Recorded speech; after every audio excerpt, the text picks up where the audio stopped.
Hoş gördük mənim əzizlərim. Mən sizlərə bugün Ulu Borçalımın Fəxrəli elinin şair oğlu, şair Pənah bəy Ziyəddin oğlunun öz övladı Güllü qızına yazdığı Güllü Qızım adlı şeiri sizlərlə paylaşıram mənim əzizlərim.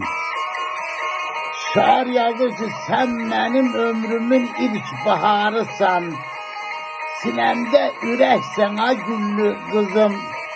Gözümün nuru sen, dilimin andı, hoş arzu dileksen ha Güllü Kızım.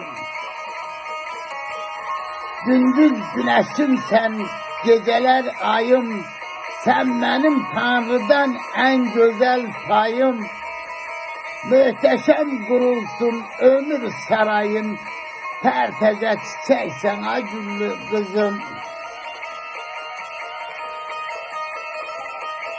Varşava'da gülüm təhsil alırsan, atanı, ananı yada salırsan, gündən günə baldan şirin olursan, ömrümə gərəksən a Güllü Qızım.